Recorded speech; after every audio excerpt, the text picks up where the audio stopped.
2.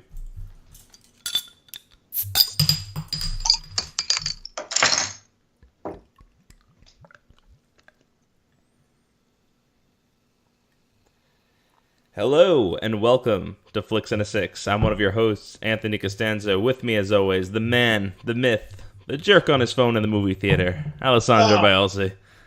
Come on, you went back with that again? I did! Because I wrote an article about jerks in movie theaters, and then you went ahead and you were that jerk in the movie theater and you texted me. You're a monster. No, I texted you as the credits were starting. Not the credits, the trailers were starting. You know what? Still bad. No, because all the trailers were all the ones that we've already seen. It was Last Jedi, it was Transformers. I didn't see a single new one. What about the other people that were in the movie theater? Did they People see seen those them before? What? You couldn't possibly know that. You don't know each and every person in that theater. If you're there on opening weekend for a movie, you've seen those trailers before. And you are definitely perturbed by people like you on their phone. Only if they have it on super bright. I put mine on the Any lowest brightness setting. is too bright. Put your phone away in the movie theater. I put it on the lowest Al? setting. No. Now you're making me get high pitched. No. We use high voice. Oh my lord. Making me use my high Question. voice, and I don't like it. Who were you at this theater with? Me and my brother Dominic, friend-ish of the podcast, Dominic. Friend-ish, harsh. I'll call him family. But whatever.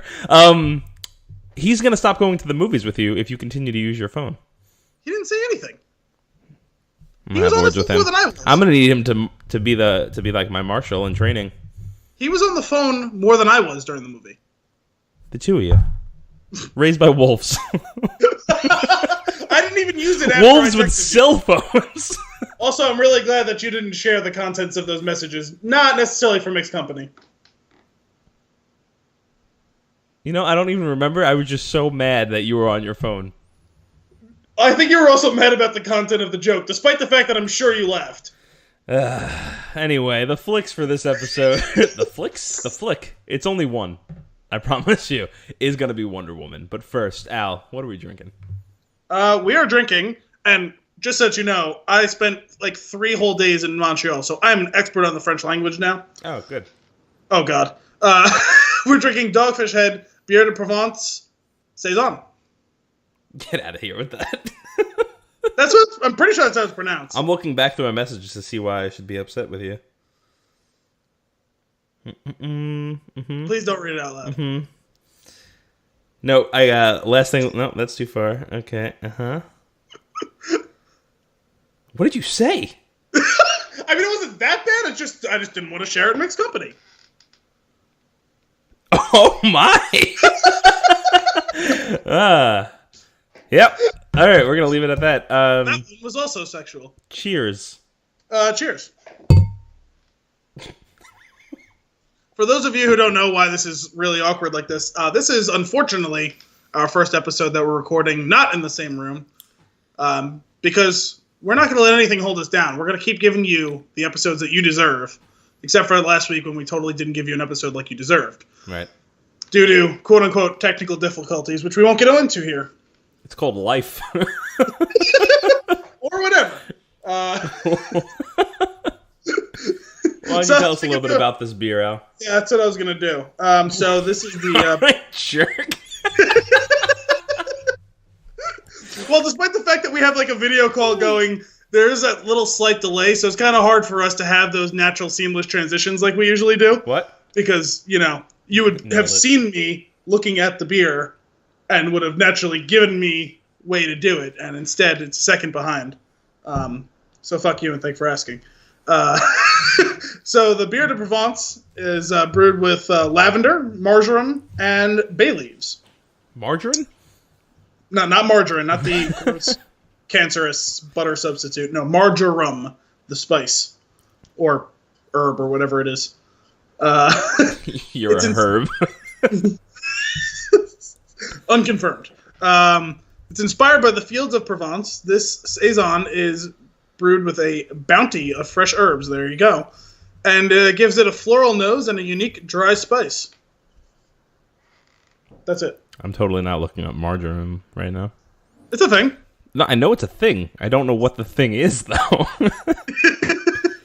It's a somewhat cold-sensitive perennial herb.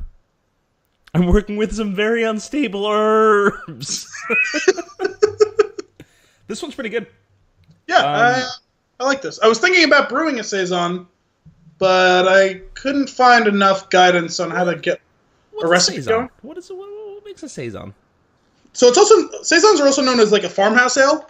Mm-hmm. And like kind of like the idea is like it was like people who like lived on farms, especially like it's big in like France and Belgium, like those kind of like countries, and like Europe, even I think Italy somehow, like just whatever like grain they had. So it's typically like we'll have a wheat component. Obviously, it's got to have barley too, but it can often be used as like an. Well, no, because you can't make a beer that's without barley. If you try and just use wheat, there's too much protein, and the mash gets stuck, and you won't be able to actually get all of the fermentable sugar out the way you're supposed to. So what mistake is that they'd served into another cocktail? What does that become? I feel like that's how all of these things are made.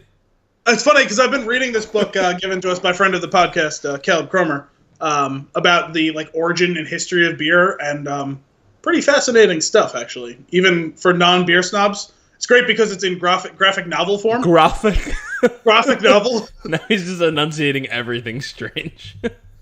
This is gonna get weird, isn't it? Getting? Yeah. So anyway, yeah. So it's also known as like a farmhouse ale because it was like they would just like put it like it would ferment on the farm, like in a barn, whatever. They would use like it was like a open fermentation, so like wild yeast. So it was often like a sour component to it. Wild yeast. That's what they called you in high school. Oh God. I'm so glad they did not call me that in high school. Not that they would have had any cause to. I didn't like think about how gross that was until I said it. Yeah, no, it was pretty gross.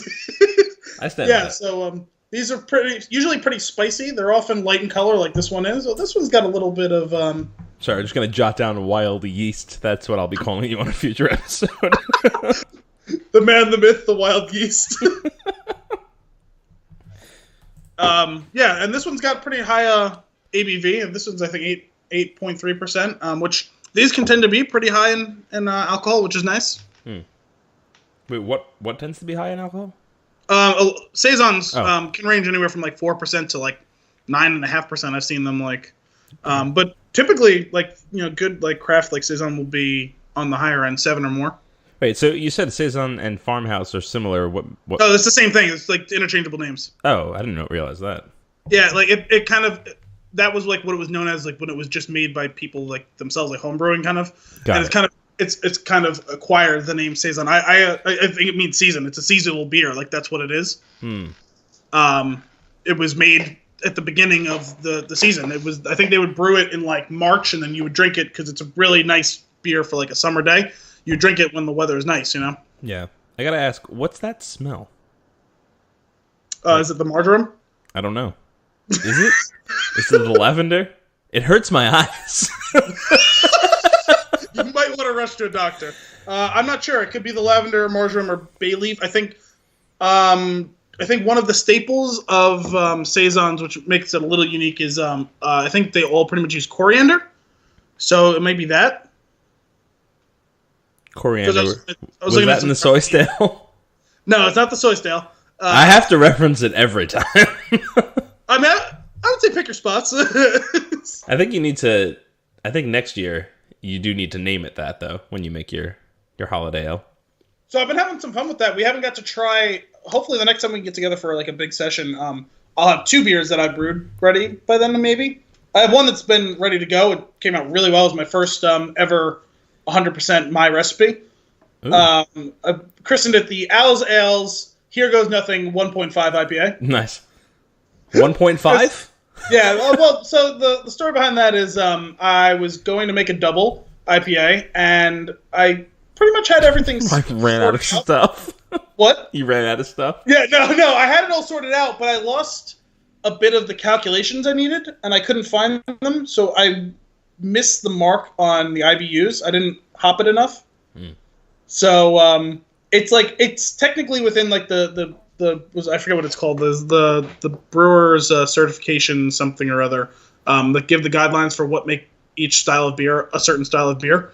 And I'm within the range, but I'm on the very low end of what would be considered a double IPA as far as IBUs are. But you are on the spectrum. I'm not going to say those. Almost had you. It's cold, man. It's cold. Nothing wrong with it. I am within the range of double IPA IBUs. But other than that, it came out. It was really good. Several people have told me it's the best one that I've made so far. So I'm still proud of the beer. It just wasn't exactly what I envisioned when I set out to brew it. Mm-hmm. And earlier today, I brewed an amber ale, so that'll be ready in a month. Cool. So hopefully we'll have that within, like, I don't know, it'll be a few episodes down the road. Yeah. Awesome.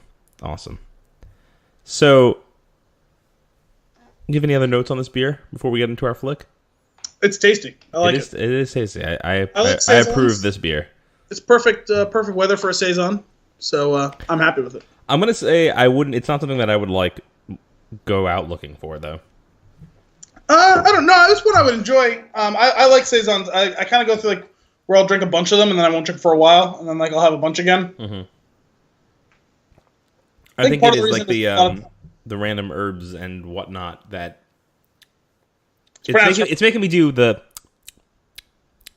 You know that noise? You well, I'm aware of it. You're making it right now. What's that? Now that half of you have unsubscribed, let's get into Wonder Woman. So this is a first for us. We're trying something new with this episode. Obviously, we're not in the same room as we usually are, but we saw this movie separately, and we didn't compare notes beforehand. I kind of wanted to see what would come out in conversation rather than try to template it out. You want to do like dueling topics? We could do dueling topics. That was hard to say for some reason. Let's start off with impressions, though. Okay. I liked this movie. I also enjoyed it. The bar was low. Very. We discussed that on the superhero episode, right? Yeah. And as soon as it's really funny because prior to seeing it, you had shared a tweet. What was it? It's so good, it's practically a Marvel movie. No, so good, it's technically a Marvel movie. It's technically a Marvel movie. And yeah, that was a Funny or Die. They do the one-line fake reviews. That's great. I love. I really enjoy those. And I was thinking about that as the movie started, and when the movie starts, no spoiler here. The intro, the DC intro, is now basically the Marvel intro. Yep, it's like the still like parallaxed animated characters. Yep. And then it like zooms out and it becomes the DC logo. Yep, it's kind of settled into like a kind of a mockery of what Marvel's been doing for the last like 5 years in their intros. Mm-hmm.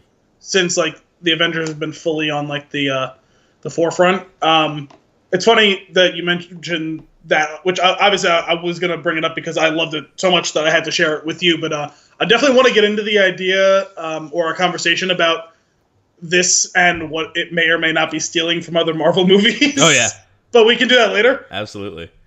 We should still stick with just like impressions and non-spoiler stuff for now, I think. Yeah, I really liked it. I said my first impression when I came out and I was talking to Dominic on like the way out is definitely better than like the worst of the Marvel movies, but not as good as the best of them. Oh, yeah. I think that's fair.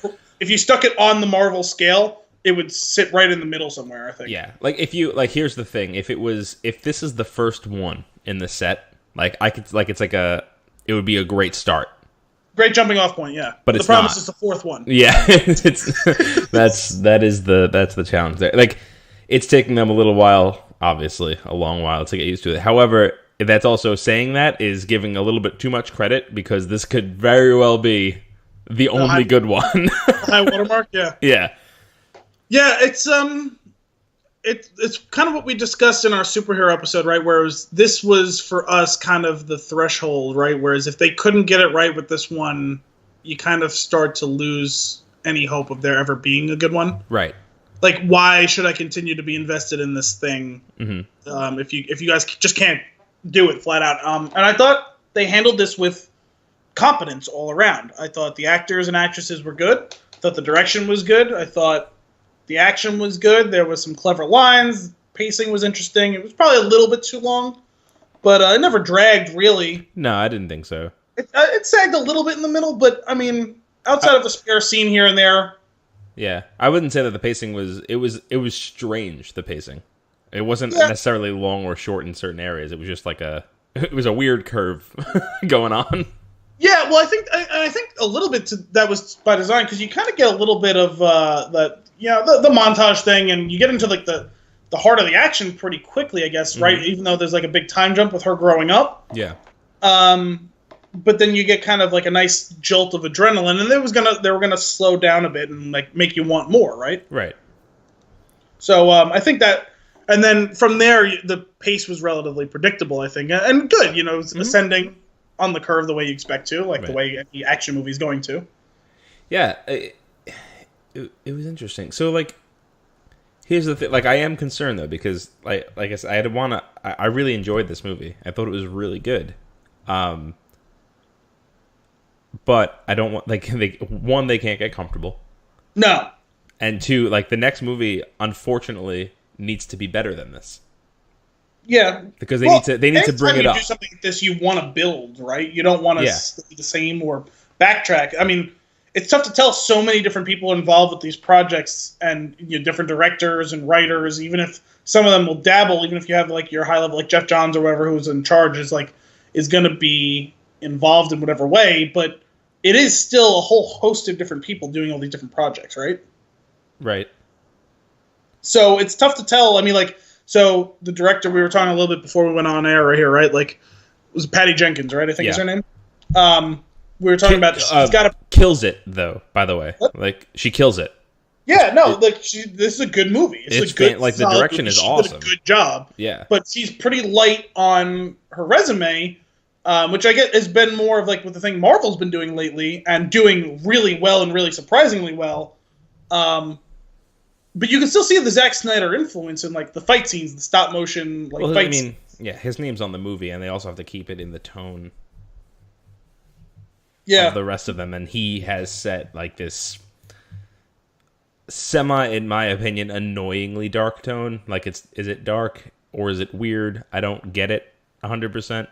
Well, I think you see some of her influence on that, right? Because she did find much more levity in this movie than there were in the other two. Absolutely. So that's definitely a showing you where someone's pulling the reins away from Snyder, right? Yeah, and I think that was super important. I think that's part of the problem. I think that he's too tied to the other films. And if she's the first example of taking it away and kind of making it more about these characters. Yeah. And I think you could see that, like, because I never had this thought watching the other two movies, but there was a handful of times while I was watching this one that I thought, this scene must have been fun to shoot. Right. They looked like they were having fun. Yeah, they genuinely looked like they were having a good time in a lot of this, especially like the plucky comic scenes, like. Yes, like when they're in the city and they're trying to get her like clothing, like hilarious. They look like they're having fun. She looks like she's having fun being a ditz. You know what I mean? It seems almost as if they reshot a bunch of those scenes, like obviously shot them a bunch of times, like in a row, trying to get it, and they were probably still laughing at a previous thing that had happened. Like, they had to definitely let her do some improv, right? Or like the one who plays his secretary. Oh my god, she was so funny. Edda. Like, she was funny. I wish actually she had a few more lines, because you could, like, she played off well with both of them, I think. Lucy Davis. Yeah. I meant to look and see who she is, because I'm not. Such she a looks silly, familiar. Oh, Shaun of the Dead. Yeah.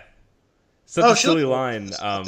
It was in the trailers, but like when she was like, she occasionally has like been in like a set of like whatever she said, like fisticuffs, and she poses like in a fighting stance for a second, and like I had seen that a million times before in the trailer, but when it still got me, like I was taking a sip of soda when she did it, and it was like a little bit almost came out of my nose. Like, it's just like it's such a great like physical comedy. Yeah, it was good. Yeah, I'm sorry. You know, I knew she looked familiar, but I couldn't because she looks a lot different than the last time I saw her. She was in Shaun of the Dead. She was Diane. She was one of the friends. Right. Interesting. I have to rewatch those movies. I remember liking them, but not like loving them like I feel like I should.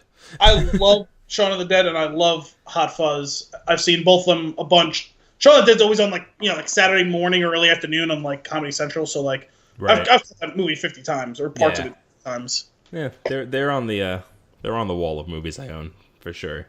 The wall of movies that I can see behind you right now. Right, it's my backdrop. Can't tell what any of them are, but nah, it's fine.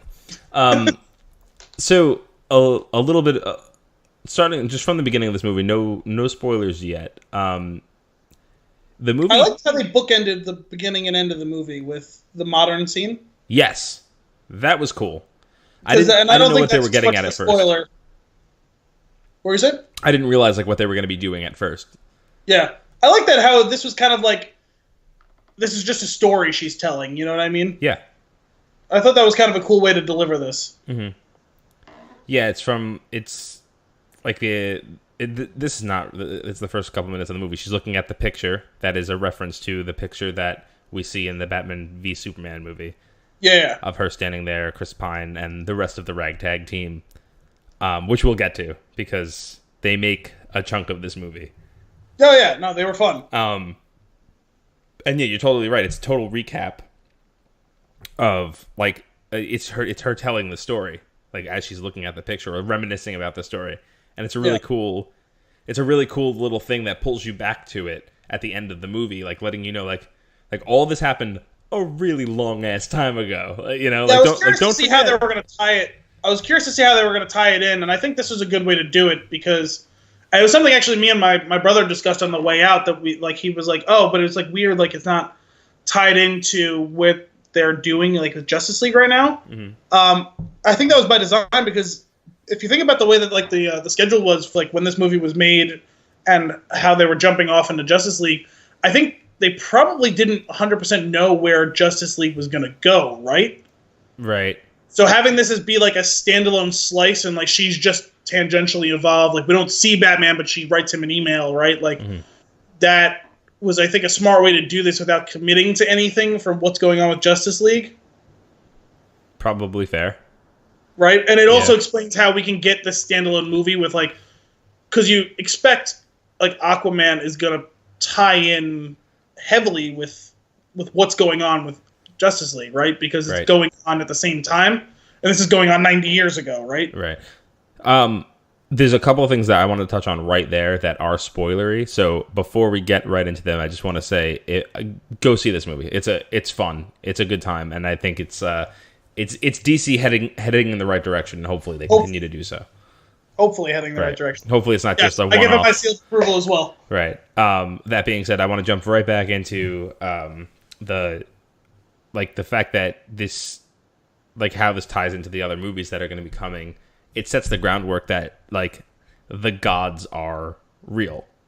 Yeah. Which is important to make the Aquaman story work. Yeah, definitely. And that was actually one of the notes that I put down too. So I was glad that you thought that was similarly important, that they really embraced that mythology, even if they played with it and massaged it a bit or whatever, but they're actually leaning into the whole like mythology and gods or whatever. I think that would give them an opportunity to have a differentiation from the Marvel movies. Right. Because I remember thinking the first 2/3 of this movie are basically a ripoff of the first Captain America movie. Yeah, that's 100% accurate. And the final third is embracing its similarities to the Thor movies, not ripping them off in any way, but it's a similar idea, right, where there's gods walking among us, but where it succeeded in the first 2 Thor movies failed is that it said, fuck yeah, we have gods, that's what gods look like when they fight. Right. So I think that far outstripped anything that the Thor movies have done on the cosmic scale, right? Mm-hmm. So I thought that was kind of cool, like leaning into this actual Titanic fight with just going to throw everything in sight, blow up everything in sight. We're just going to move like, oh my God, like how is that even possible?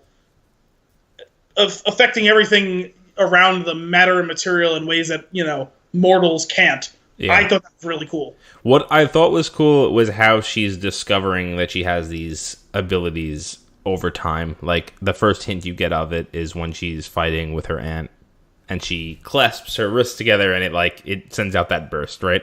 And she knows something happened. Everybody knows something happened. Seems like the only person in the room that doesn't know why.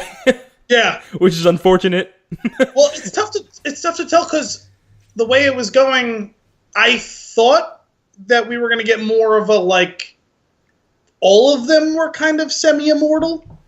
Maybe not as immortal. Right. I didn't think it was. Yeah, I agree. I was expected to see how many of them died on the beach. Right. And it's tough to tell what's exactly I guess it's kind of like a Elves of Rivendell type of situation because clearly they played fast and loose with timelines, but they all lived unnaturally long lives, right? Mm-hmm. But none of them. That's what I got from it. Right? Well, when you consider that she looks the same at the end of this movie as she does during the Justice League time period, right? And that's 100 years. So clearly and her mother and her aunt were still the same, pretty much, right? Right. I guess they do live unnaturally long lives, but I was surprised they didn't have more physical resistance to pain because several of them died on single gunshots. Right. I was a little curious. I was a little confused about that the aging. I didn't really get how long it was supposed to be from the point where it also probably wasn't important. I think they did it on purpose. It doesn't matter, but it's probably been a long time. Yeah, because she aged from being a child to a teen to an adult in a series of these small training moments that they show, but nobody else aged at all. So her mother and her aunt, who I cannot pronounce Robin Wright's character name. Was it Antiope?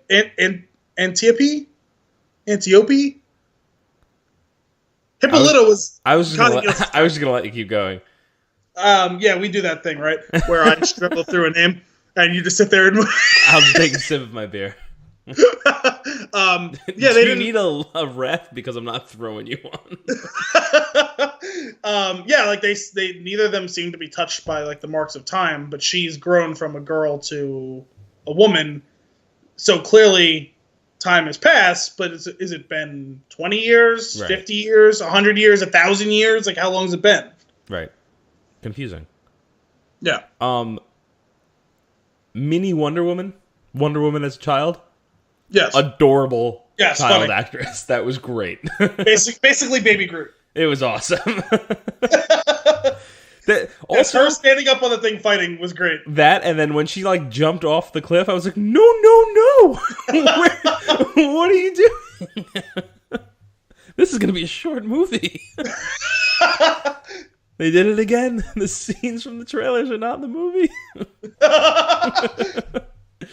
But, so back to her training and all that stuff. I didn't realize how long the beginning, the first act of this movie was going to be.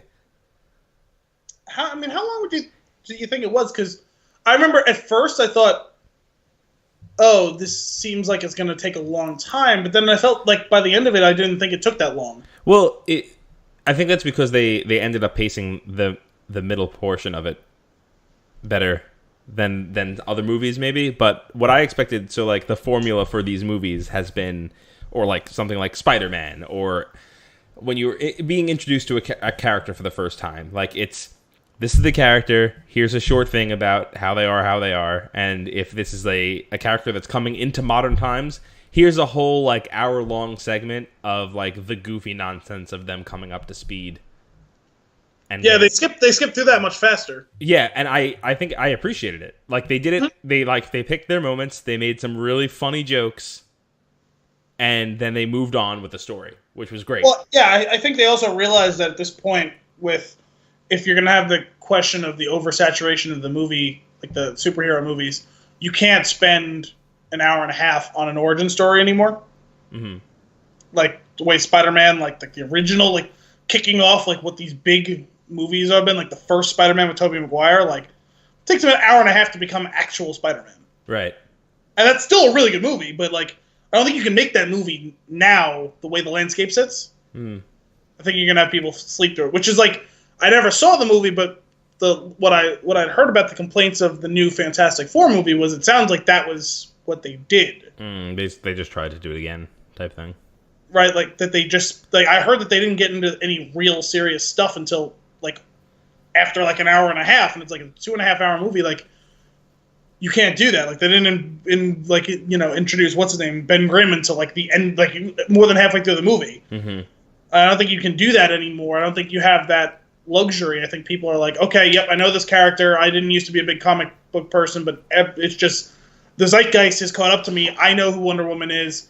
Tell me about her being a godchild. Show me her fighting, and then let's get her killing Germans. Like, yeah. So, what happened though, like, was while I was watching it, I was expecting that first portion to kind of breeze by,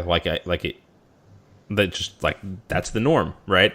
But it didn't. And then when I realized that it wasn't blowing by, I was like, oh, cool. I could settle in and get invested in this portion of the story. Yeah. And I was very happy with that. And thinking back on it now, it kind of reminds me of, like, the first Iron Man. Yeah. Like, that's where that pacing comes from. I feel like it's that, and, like, not to say, like, I mean, you can pace things only so many ways. Like, I'm not saying they stole it from that, but, like, that formula worked. And I feel yeah, I agree. I feel like that's, like, it played off really well here. Yeah, no, I liked what they did. And they also, you got not just the three distinct acts weren't just what was the events going on, right? It was locationally, right? Mm-hmm. The first act is her on Themyscira and leaving on the ship. The second act is her arriving in London, the culture shock, seeing this new world, heading to the front, and then the final act is her enduring the horrors of war, right? Right. So it was, and on the front in France, Belgium, Germany, whatever, right? Well, actually, I guess they never made it to Germany. It was just France and Belgium, I guess. But yeah, very, very. I was happy with the way that they did it. I want to get into the second act, and the comedy. Okay. Because there's a lot of laughs in this movie. Yeah. And especially in the first 2/3 of the movie. Yeah, for sure. Before it gets super serious. Yeah. I feel like it starts off with like the jokes when Chris Pine is on the boat with her, like, and they're, what's his name? Steve. Yes. Steve Trevor. Steve Trevor. Yeah. When they're on the boat together and they're sailing to London, and he sets her up a bed and then he goes and sits off to the side, and like they're like bickering kind of back and forth about, like, she's like, why aren't you sleeping next to me? And he's like trying to politely say that it's rude, and like it's like, fine. You want me to sleep with you? I'll sleep with you. Which is great. Like, I mean, that is like pretty much a nod to it, right? Like, oh yeah, this dude has to be encouraged to sleep with Gal Gadot. Yeah. It's so funny. But then they finally get there, and she meets the secretary, Etta. Yeah. And he puts the glasses on her, and she goes, "Glasses? Really? You can put glasses on her and suddenly she's not the most beautiful thing you've ever seen?" Yes, yeah. That's great. No, she had a couple of great one-off lines, Mm-hmm. Oh, this is, I wouldn't call this armor, it's fashion, It's to help keep your tummy in. Yeah. Well, why would you need to keep your tummy in? Said by a woman who doesn't have a tummy that needs to be kept in. Or when she's like standing up in front of the mirrors with like these crazy outfits on and trying to kick, and like she's like lifting like the front of the skirts up and stuff, and Etta goes up to her and she's like pushing it down. She's like, no. And she just, oh my god, then walking out with her with the sword? Yes. Oh. No, you have to put the sword down. Please, for the love of God, put the sword down. Yeah, the chuckle. I got it. There was an audible laugh when she was trying to get through the revolving door, and she's like, hang on, let me try it myself. And she's like looking at it, and she's like stepping forward, back and forward, and then she jumps through the revolving door. Yeah, she leaps through. That's great. That's what I love that, like, kind of like goofy physical comedy. Yeah, and I like, when you talk about like that, it was kind of a good progression into what I was thinking of. When you kind of picked out, I didn't really look up. I knew, like, obviously I knew about the leads, and I knew about Connie Nielsen and Robin Wright being in this, but there was a couple other people who played pretty important roles in the movie who I didn't realize were in the movie. So when they go to the bar and they're assembling their little ragtag team, and they show the guy, at least that guy can fight, and no, the other guy getting his ass beat, which was good. You kind of predictable, but it was worth a chuckle. And then the guy, they show him sit up, and he looks at you, and I was like, "Oh, is that Jackie Earle Haley?" Well, no, it's not Jackie Earle Haley. It's Ewan Bremer. So that was my own personal chuckle. Where I was like, "Nope, I was absolutely wrong. That's that other guy." What did you think about his character? Underused. Yeah. Or oddly used, I'd say. I mean, I understood what they did. It was kind of... It's starting, I guess, with World War I that was around the time when we started to understand the idea of, like, PTSD, although we didn't really understand it. They just electrocuted them and said, feel better. Right. Like, that was a real treatment for people who were suffering PTSD back then. But that was the first time that they really started to identify that as being a thing, because that was one of the most horrific conflicts in the history of life itself.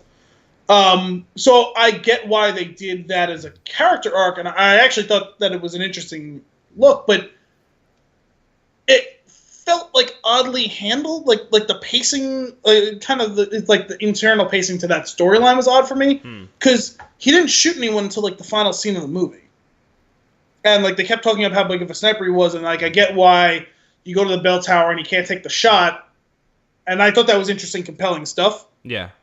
Right, because he talked tough the whole time. You see the nightmares, you can kind of see where that's going to go, and he can't pull the trigger. And actually, I think despite the fact that this movie took a lot of risks, if it was a braver movie, someone would have died in that scene because he couldn't take the shot.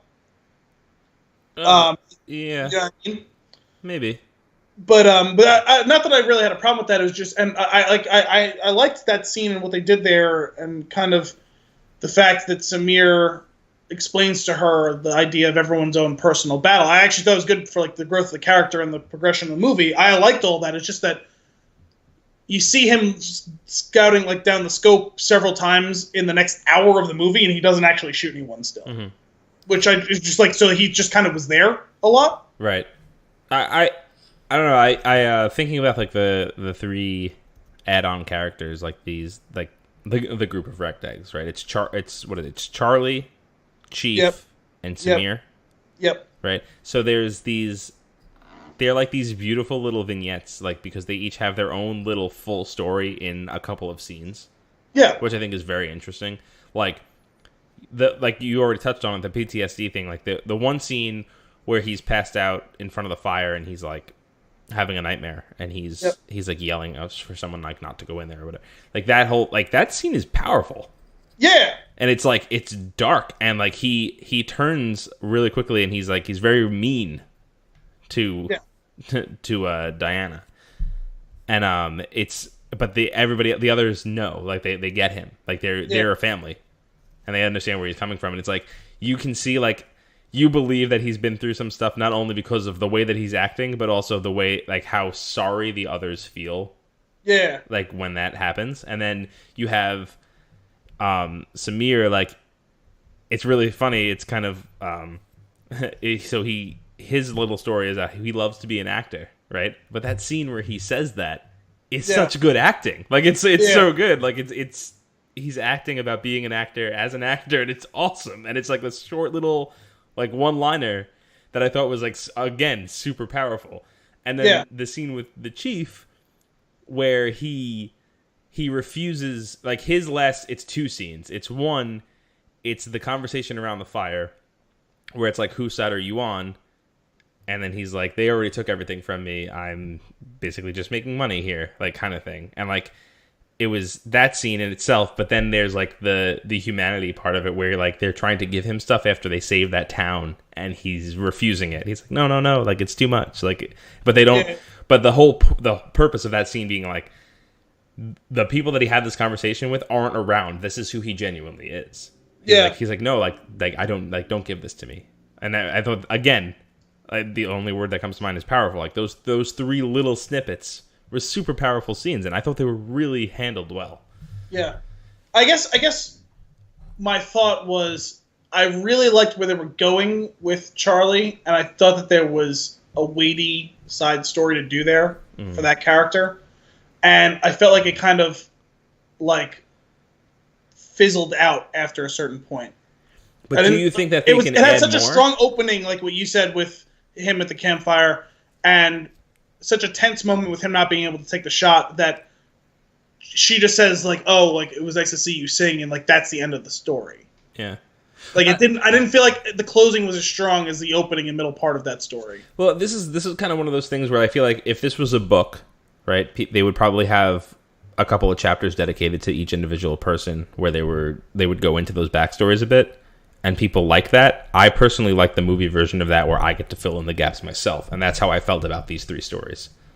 I guess ultimately, because I agree with you on the other 2, that it was a quick little thing and it was nice, and it, like you said, it humanized them. I guess I expected him to have a chance to take the shot to redeem himself. Mm. But I don't think there was anything for him to redeem. Well, not just the whole idea of that he's not broken anymore.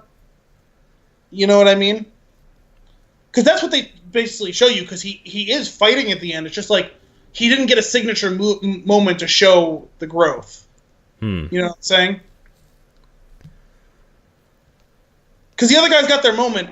The chief has the thing where he helps them, and you see him like he's human. That, like you said, like it was humanizing because like he's like, oh, no one's on my side. But after the end of the conflict, he's standing amongst these German soldiers and he hugs one of them. That was a great scene.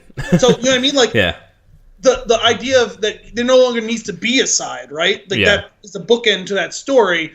And Samir got to do his acting bit to get them into this impossible situation to get into. Which was fantastic. Right? Yeah. That was awesome. That's the point, is those were smaller stories and they got smaller closures to the ending. I see what you're saying. Charlie's story felt bigger to me and it didn't have a strong ending the way those 2 did. Right. It's not like this broke the movie for me. It's just like I felt like it was like a small broken note. That's fair. I can see that. I also think that he doesn't get. He has like there's notes of him being happy, but maybe he doesn't get the happy ending. Well, I mean that's fine too. You know, it could have even been him going off in a words. What? An awkward choice of words. It could have been.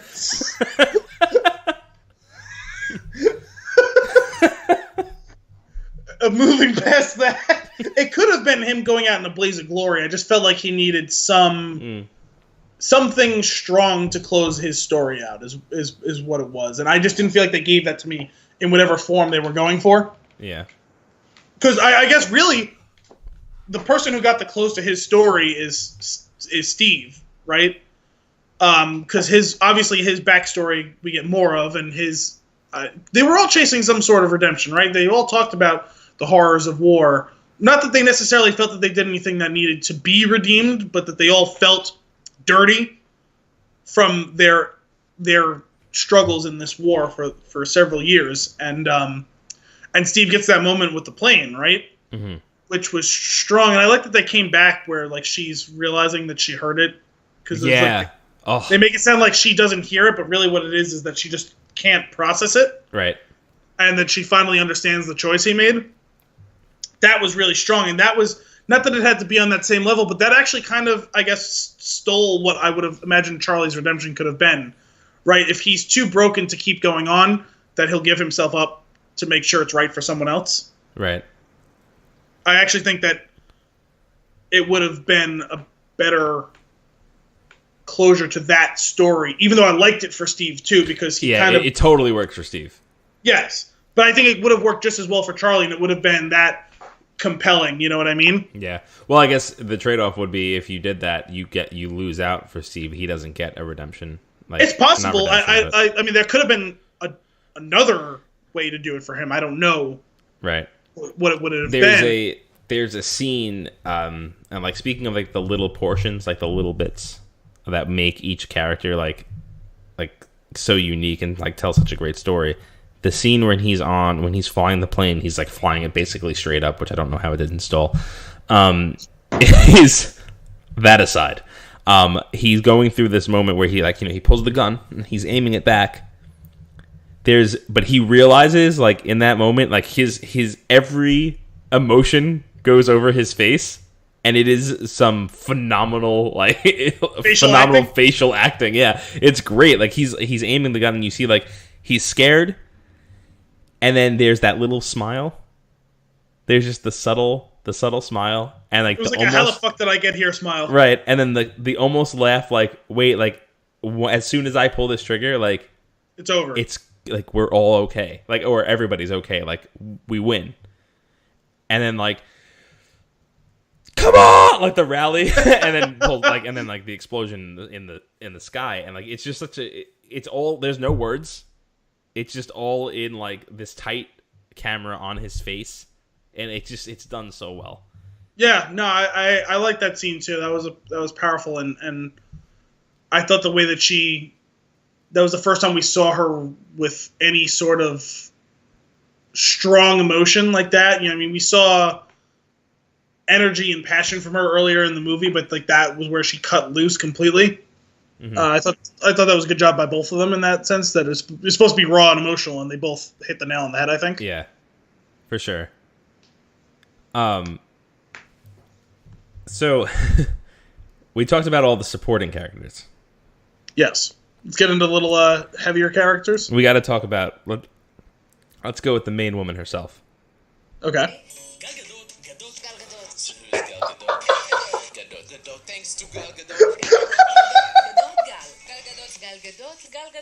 And in case you were wondering, that is how you say her name. Gal Gadot. Don't listen to us in our awkward conversation about it in the superhero movies. That's how you pronounce the name. And that is brought to you by, what is it? Man of Steel Answers on YouTube. We found this little video earlier trying to figure out how to pronounce her name. Yeah, both of us separately over the course of this week, which is great, decided to figure out how to pronounce her name for this video or this podcast, and both of us stumbled on that exact video. Yeah.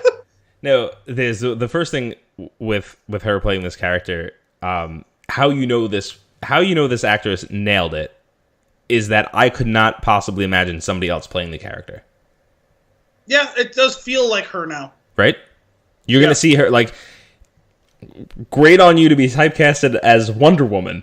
Because, well, you totally are now. Like that. If you're going to be someone, be Wonder Woman. Right. Like, and, like, it just executed so well.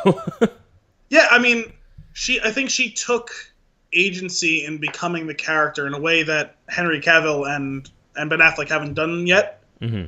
Right? And part of it is because we've seen a couple of Supermans in the past, and we've seen quite a few Batmans in the past. That goes into part of it. But Linda Carter's famous for being Wonder Woman as well, though. So, no, I think she really sank into the role. And, I like her as Wonder Woman. She's my favorite of the three of them so far, by far. Oh, yeah. I would wholeheartedly agree with that. And me being a huge Batman fan and a Ben Affleck fan, I am still saying that. Yeah. I don't think that's going to change. Because you also, like, there's so much tied to this performance. Like, it is, first off, like, as we mentioned, she killed it. Second, we said there's nobody else that could play it like her, or you can't, at least right now, you can't feel that way. Yeah, no, I don't think it would be easy for any other actress to come in and be that Wonder Woman. Like, not that anyone couldn't be Wonder Woman, but be that representation. No, they can't. No, right. And then there's the third portion of this, the third piece, which is if this is the point, like, if the DC movies make it now, this was the point where it turned around. Yes, and I think they need to recognize that, and that's something we talked about when we talked about Batman vs Superman. Yeah, we needed more of her in that movie to make it a better movie. And I think this movie proves that point, right? Right. And I think yeah, you're always going to remember, or at least if you're really thinking about, like, where it was before and where it is now, like, Gal Gadot and Patty Jenkins turned this around. Definitely. And I really hope that that's the case. I can't wait to see the next movie and hope that the next movie is super influenced by this one. I really want that to be the case. Yeah, I really want to like these movies so bad. I know you do. I don't want to dislike them. Right. I just find myself in a place where I can't not dislike them, with the exception of this one now. Right. And kind of circling back to what we were talking about with the direction and the Snyder influence. You know, obviously, how many people have seen the news or not, and it's obviously really sad. It's awful. That the idea with Zack Snyder's daughter having unfortunately committed suicide. He stepped away from the Justice League in the final month or two of them doing reshoots and finalizing, right? And they had Joss Whedon step in because he's going to do Batgirl. Yeah, the article that I read, though, buried that lead, and it just started off with Joss Whedon taking over, and I was like, oh, awesome. And then I read further on, and I was like, no. Why did you do that? That's not the right way to write that article. No, not at all. That was really insensitive. Yeah, no, that is a bad job. I get to the last paragraph. Great, now I'm the jerk. Yeah, no, that's it's not you. It's whoever wrote that. Yeah. That is not the way to do that. No. Ugh. So I'd be curious to see. Does this mean Whedon completely takes over, or does it become a committee approach? I don't know. I mean, obviously, takes over. It's probably a committee approach. I just think that it means that there's, I imagine, just less direct influence from Snyder. Well, because I'm curious, because then, even though there are some similarities with the way they've set it up between this and the Marvel Universe, where Kevin Feige and Marvel is the overseer of all of it, and Jeff Johns is the guy who's in charge of all the DC stuff, but it seems like it was kind of a two in the box where it was him and Zack Snyder together were, like, guiding this whole thing. Right. Because, like, Snyder is got, like, a writing and story credit on Wonder Woman. Like, he's got his hands on that movie. In a way that no one in the Marvel universe had as a second voice behind Kevin Feige, you know what I mean? Like, right. So I'm curious, does that mean that they shift as just Johns is the only guy who's tied together all of it? Does Whedon step in and replace Snyder as that guy? Or do they let someone like Patty Jenkins do it? I don't know. Right. Or is it just each of them comes together and kind of like a round table approach? Okay, this is where we're going forward, and then whoever's movie it is, that person's in charge at that time. Right. Yeah, I don't know. I'm very interested to see where they go with it all. For sure. That is really sad though. That's unfortunate. Yeah. Is there? Well, we were still on Gal Gadot. Is there anything specifically you want to talk about with her before we go to a different actor or actress? Oh yeah, let's. So obviously, she's such a child in the first 2/3 of the movie. Yeah. And she's full of justice and all things good, and we need to stop the evil stuff. And in that third act, she's slowly broken down by these horrible, horrible things that are happening. And again with the facial expression acting when she kills Ludendorff. Yeah. And nothing stops, and it's like her world breaks. Everything inside her breaks. She's just this. Everything just comes tumbling down. And then, which was really cool because I liked what they did there because I didn't expect them to go where they went next. Oh, it's funny because I had it tagged from the second that David Thewlis came on screen.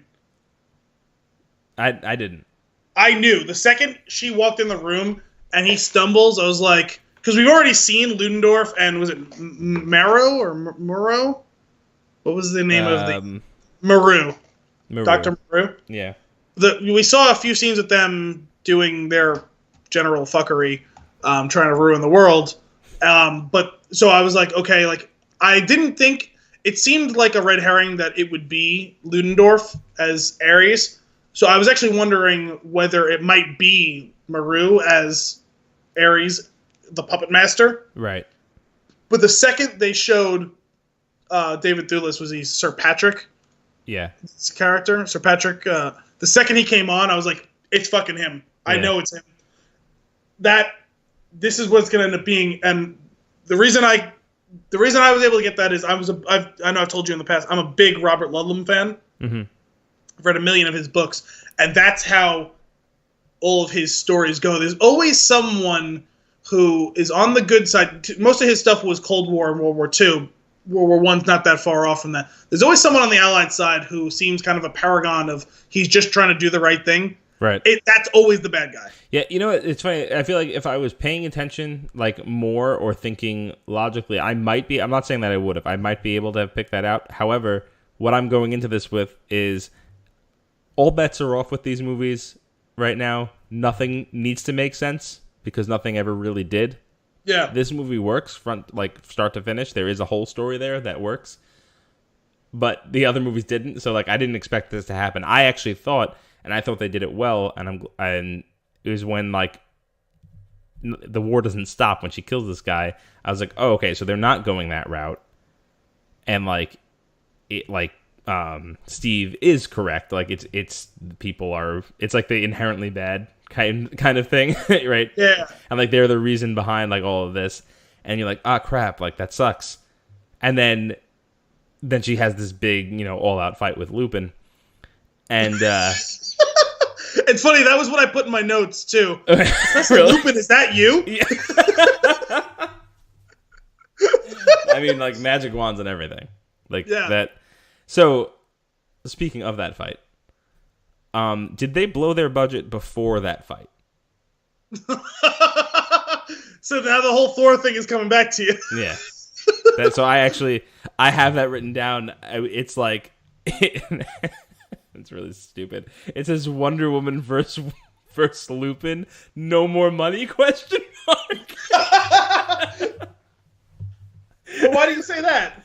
So I thought this. I mean, obviously, I know movies are not they're not shot chronologically. I don't know how they're edited. If they're edited, visually effects edited. If they're edited chronologically, but it seems as if from the first 2/3 of the movie, the special effects work, and then they quickly deteriorate in the last fight scene. And I usually don't care about something like that. What I do care is about the inconsistency.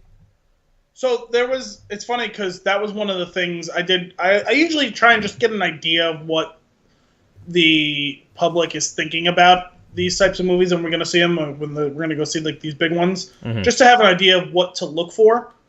And that was the thing I saw, was that it got a little hazy with some of the CGI. It's funny you mentioned inconsistencies, because I do think there is a consistency, not within the movie, but within the DC. Yeah. There was similar, just flat out weirdness with the execution on big CGI films, where it's just too cartoony. Yeah. I don't even think that there was necessarily, quote unquote, a problem with the CGI at the end of the thing. I just think that's what happens when the entire screen is CGI. Everything's going to look surreal. Right. Yeah. Because they've bought into, we're just going to set everything on fire. Yeah, but the thing how many scenes have we seen in these few movies where everything is just on fire? Right. In the DC movies specifically, there's every single surface is on fire. That's never going to look natural. Is that not how the world is? Yeah, that's not how the world is. If you have a human being walk through a screen where 87% of it is set on fire, it's going to look weird. Yeah, but in the beginning of the movie, though, when they're on their island, a big chunk of that is CG. It just looks fine. It's okay. I don't have a problem with it. And then towards some of the other battle scenes, all of the war combat, with the shooting, and especially the up until the jump, the bell tower scene, all of that stuff looks great. Yeah, they executed that all well. But then there's the one scene that pulls you out of it. The shield thing was cool, but it pulls you out of it because it's totally, the whole thing is fake. It's because they grounded it in reality. You can have practical sets with fake stuff that you move around on it, and you can have representations of real things. That looks like a truck. We can make a truck that's relatively realistic. You can't make literal hellfire. Right. It's hard to make actual hellfire with a human being walking through it. You know what I mean? Yeah, and she's fighting Lupin, and he's also... You're just going to keep calling him Lupin? Yeah, I've at this point completely forgotten what his name is. Don't tell me what Ares? it is. Lupin. He's he's fully CG at one point. When she's fighting him, except for his two awkward eyes and a little bit of cheeks. Yeah, it's real weird.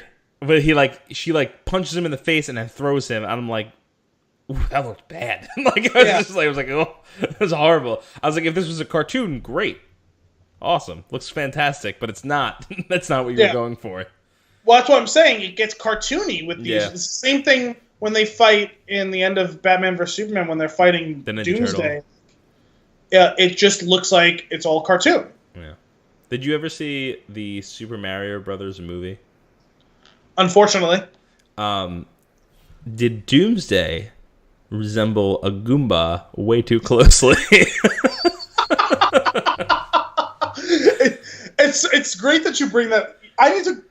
That could be one of our like terrible movies that we watch because I don't remember the movie well. I unfortunately remember that movie almost line for line. No, I don't. I've seen it all the way through once when I was like 4 or 5. And I remember like that was the one video game we had when I was a little kid. Like we had like an NES. My parents had Duck Hunt and Mario Brothers. So I was like, oh, a movie about Mario Brothers. Right. And I remember watching it and being a little kid and kind of liking parts of it. Kind of being really weirded out by some of the slimy shit that was going on. Yeah. But there was a couple of years. What? Daisy. A couple of years ago, we were doing like meteorite struck the earth. Yeah, see, this isn't resonating with me. But I kind of forgot that movie existed. So we were doing trivia like at the Newburgh Brewery a couple years ago, and they asked a question about the movie, like who were the stars of the movie, like who played Mario and Luigi, and everyone at the table was like, "They made a Mario Brothers movie?" Stop. And I was like, "Yeah, they did." And guess what? I know who's in that movie. Like it's fucking Bob Hoskins and John Leguizamo, a fat, not Italian guy, and a little Mexican guy, and they played Italian brothers. Is John Leguizamo Mexican? I think so. Is he? I may have taken liberties there, but I think he is Mexican. I wasn't trying to be flippant or dismissive. Colombian. Is he? I actually thought he was Mexican. I don't know why. No, I think he's Colombian. Are you sure? Now I feel bad because he's straight up from Colombia. Is he? Yeah, I actually thought nailed it. I didn't think he was from Mexico. I just thought he was like. I actually thought he was Mexican. Yeah, that's fine. Well, you learn something every day. Yeah. That adds context to him being in Clear and Present Danger because they go to Colombia in that. This is the Clear and Present Danger. Oh, he said it. Although he was playing in like an American Navy SEAL. The only reason I thought that he was Colombian, I'm pretty sure he mentions it in his stand-ups. If you haven't seen them, they're really I haven't funny. seen many stand-ups. They're just like great storytelling. Like, and he plays all of the characters of the people in his life, and it's awesome. But either way, a random white guy and a gentleman of Hispanic descent playing Italian plumber brothers. Yeah, didn't really work for me. I mean, to be fair, the story of Super Mario is not actually there, so I don't think you could be too upset. But they were still playing Mario, and Luigi Mario. Yep. Yep. His name was Luigi Mario. I forgot about that. Oh, man. That's awesome. And Dennis Hopper was the King Koopa. Dennis Hopper was great. That weird-ass scene where he puts his hands in the goop. We'll talk about this movie another time. I don't even know how we got on this tangent. Things you didn't expect to hear in the Wonder Woman podcast. The Super Mario Brothers movie. I just walked it back. Okay, so it was because the Doomsday looked like a Goomba. Yes. Got it. Where were we going before that? Bad effects. That was the top 5 weirdest tangent we've had so far. Jesus. That was rough. We were talking about weird action CGI shit. We were talking about you brought up that he looked like a Goomba, which brought me into my weird story about the Mario Brothers movie. Right. But you were going somewhere with the fact that it was just like the fact that the giant monster looks like trash. Yeah, all of it looks like trash when they do the big scenes, and they seem to really like those scenes in these movies. Yeah.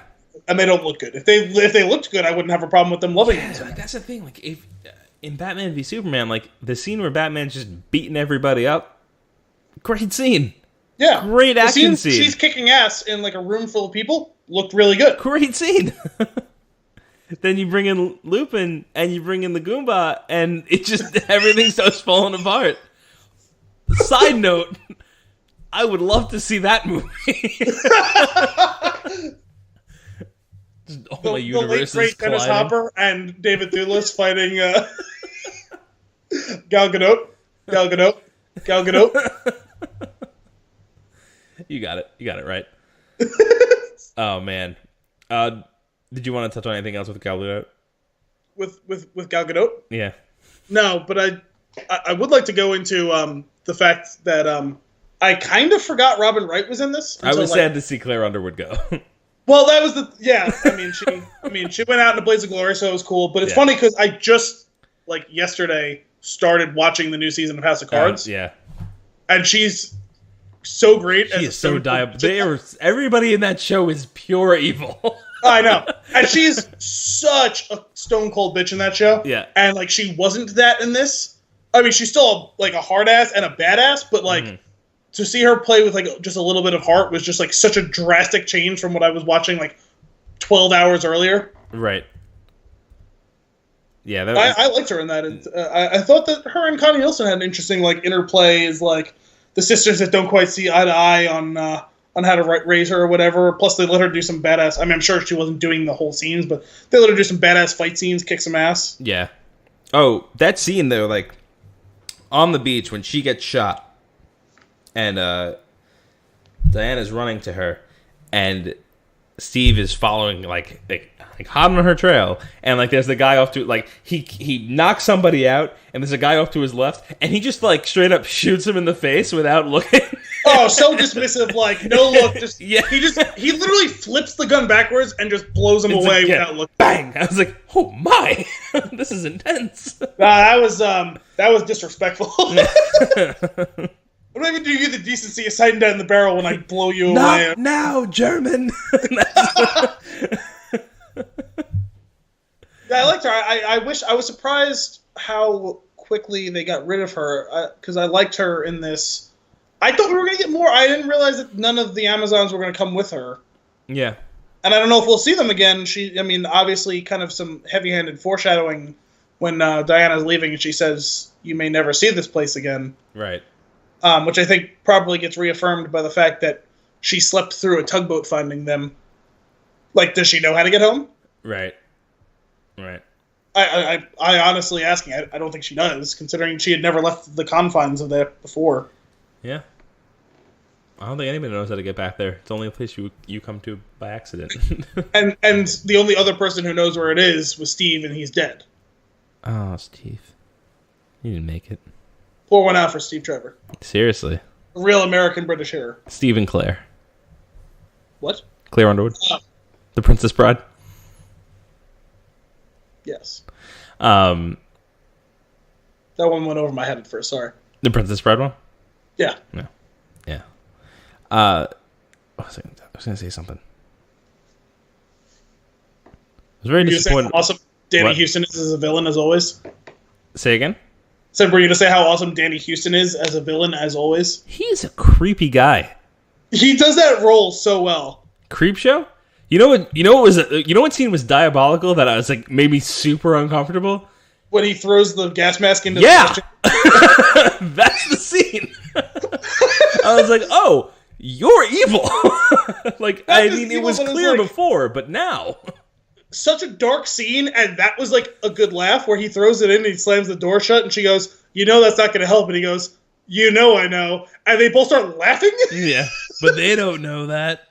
Ha ha ha, everybody in the room's going to die? That's not something you laugh about. I know, yeah, that was weird. And that he plays that role. He plays a bad guy, and especially an over-the-top bad guy so well, even though some of it was pretty cheesy. I kind of love it when it's him. Right. Because, you get a little bit more straightforward, serious villain, with him in X-Men Origins. But if you don't watch American Horror Story, do you? No. I tried. Couldn't get into it. One of the seasons, he plays a literal axe murderer.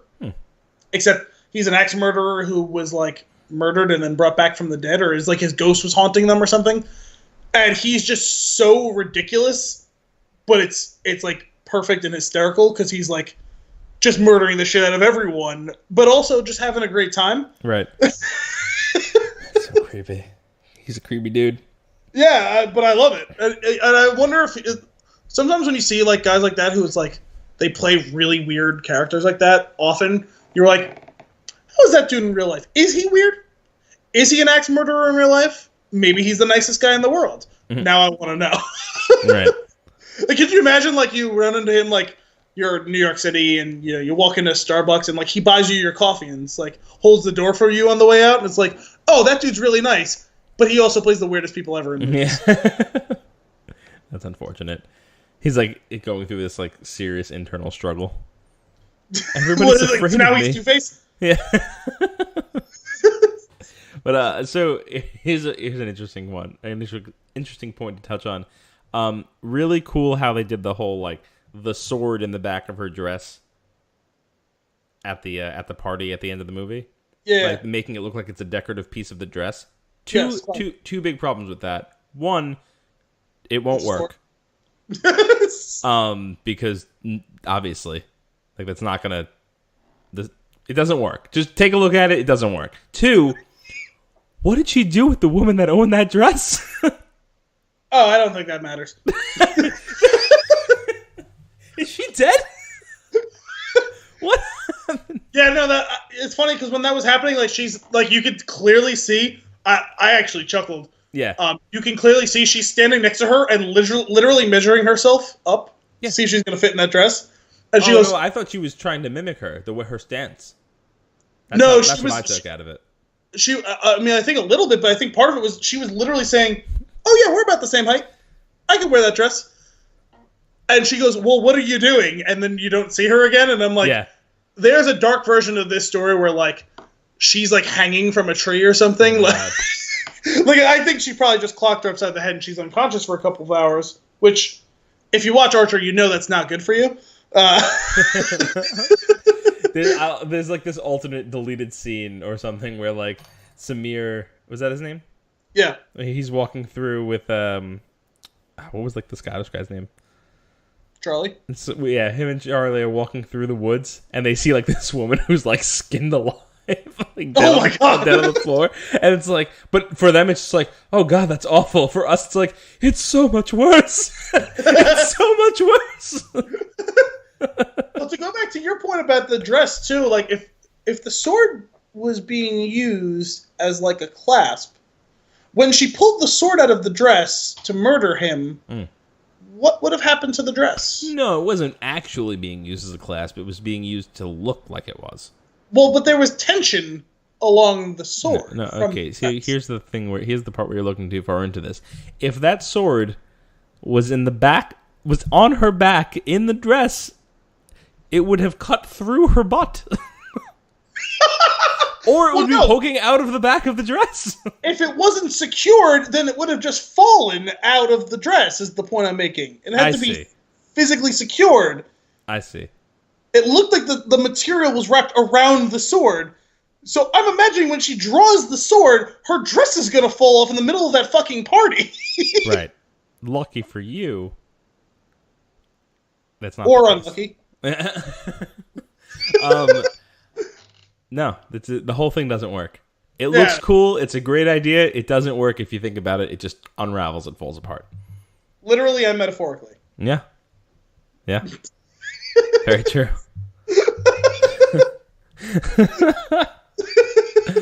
Oh my god.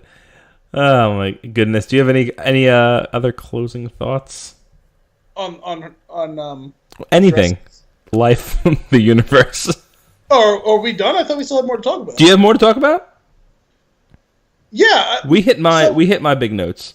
Okay. Well, I mean, I'm happy to go through yours.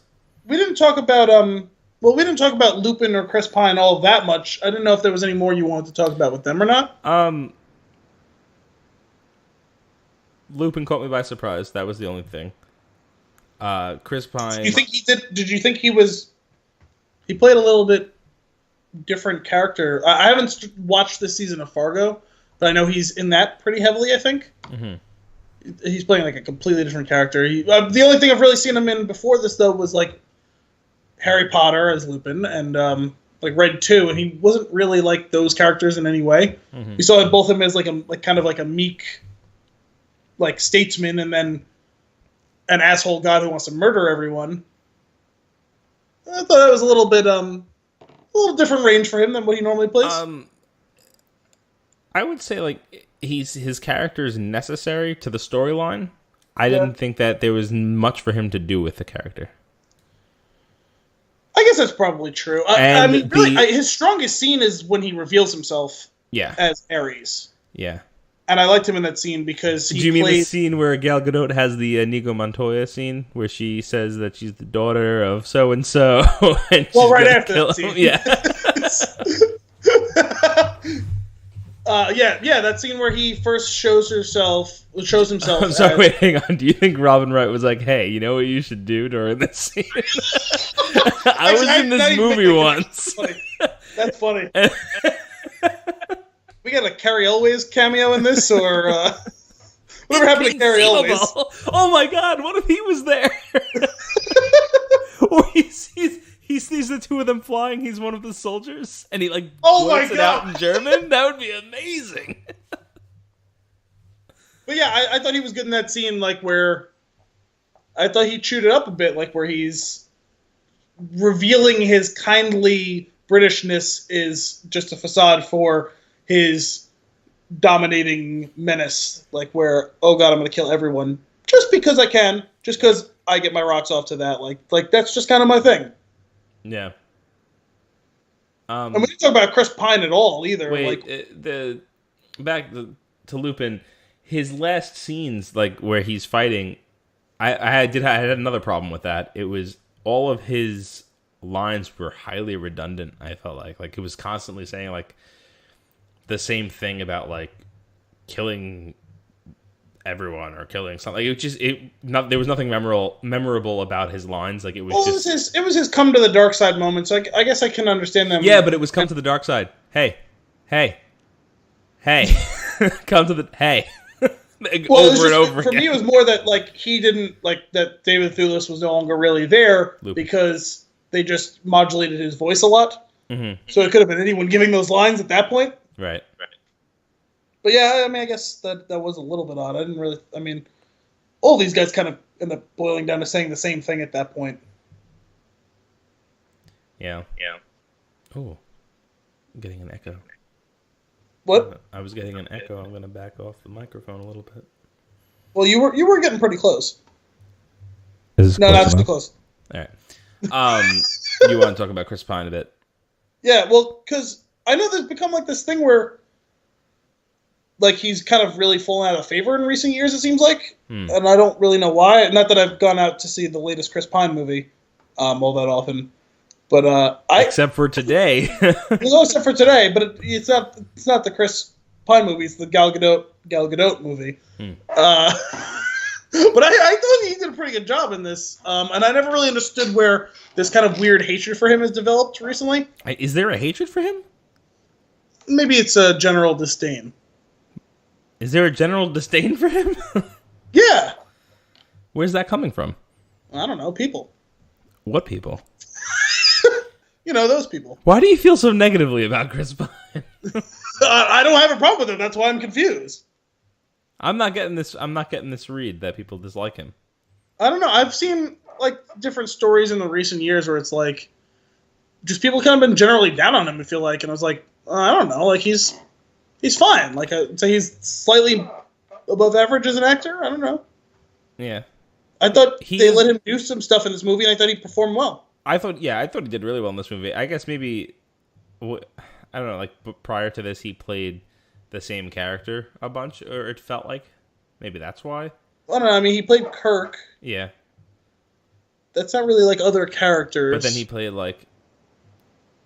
he's played arrogant. He's always a semi-arrogant military-esque person. In this one, he didn't have the arrogance, I felt like. Or he did, but it was not as strong as that was the commanding quality of his character. Oh, I think that he played a real person, probably for the first time in a while. Maybe that's what it is. Right? Maybe you don't like robots. Do you got a problem with robots? Yeah. Well, he kind of played the Wedding Crashers, broken man, right? Yeah. And he had to find that. No, I liked him in this. I thought he was great in this. Like I said, that scene at the end with the face acting. Yeah. It was fantastic, and I feel like that says a lot. And even slightly before that, where you can see the other guys aren't getting it, but it's dawned on him what needs to be done. Mm-hmm. We see it just a second before the rest of them can process what it is that he knows one of them needs to give up. Because you see Charlie chase after him and tries to grab him, and he's yelling like, "No, like don't," because he realizes it. Yeah. But I thought even just that subtle process of him putting two and two together and realizing the math comes up that one of them needs to go. Right. And that it was going to be him. Yeah, I mean, the foreshadowing was there. Like, he was ready to do what he had to do from the very beginning. And this is where, I guess to a certain extent, he was kind of talking the talk for a lot of the movie. Right. I mean, we get that flashback of him actually escaping, that was a badass, old school spy shit there, right? Where he steals the book, he walks out. That was badass. That scene where he's dropping the bombs out of the plane, that was cool. Yeah. That was a great scene. You know what that scene reminded me a lot of is like a Brosnan Bond movie. Like, that was GoldenEye. Beginning of GoldenEye. Mm-hmm. Where he, like, just runs out. He's... Like, no one figured out what's going on. He grabs a plane. Like, that was, like, pure Brosnan Bond right there. Yeah. Oh, for sure. No, that's great. That is exactly what that was. I didn't even think about that. I was like... When he's flying away, I was like, how come they didn't follow him with any of those planes? Well, it's funny because I had that thought like 30 seconds earlier where he's flying away, and I was like, oh, nice. And then he turns around, I was like, why are you going back? There's not really great guns on that thing.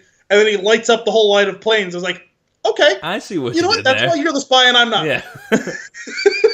You're closing up the plot hole with a bunch of little holes. I see what you did there. That was a bad joke. And then he dropped the bomb on that whole room. Which more people should have died. In hindsight, true. Wasn't the doctor still in there? I feel like Maru and Ludendorff probably should have both died in that scene. She was creepy. We didn't talk about her at all. Yeah, she was weird. She was creepy.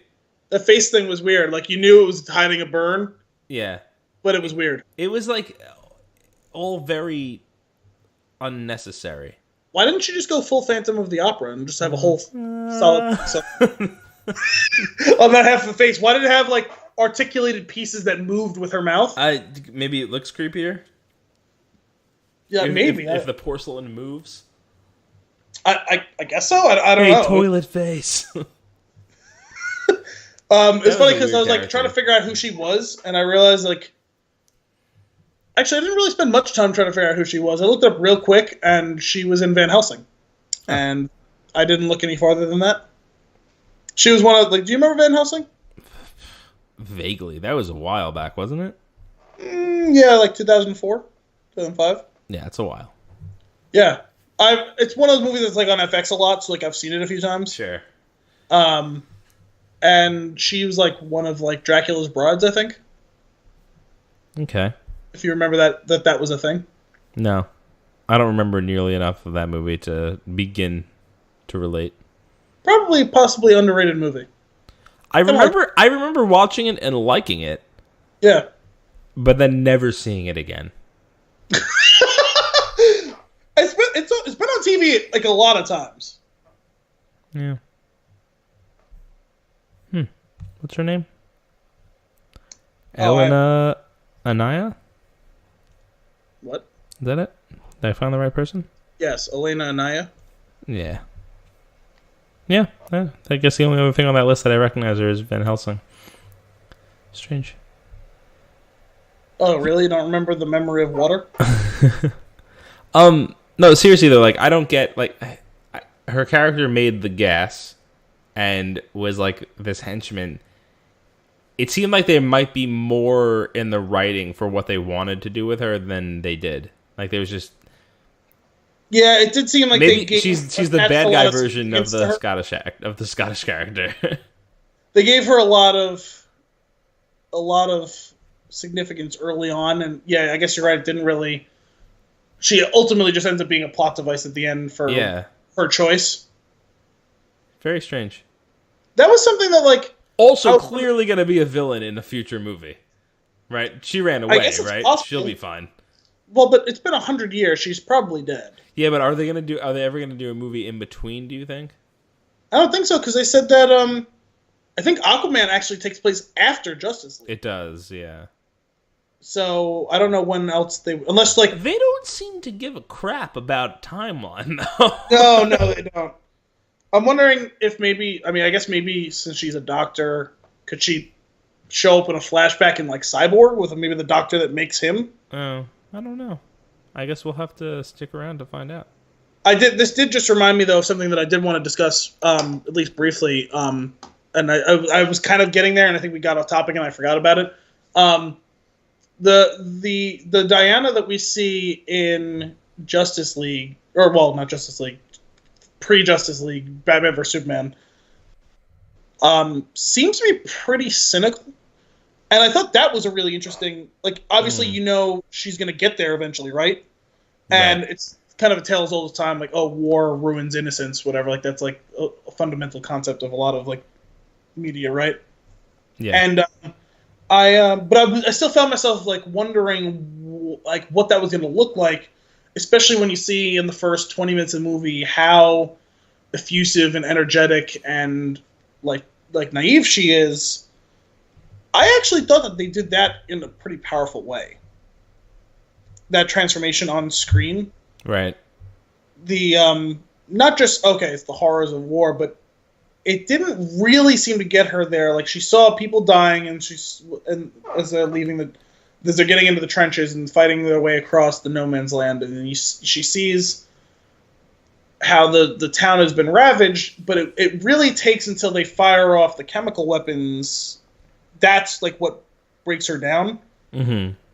And I actually thought that it was even more that than her moment when she thinks that she's defeated Ares, only to realize that she was the wrong person.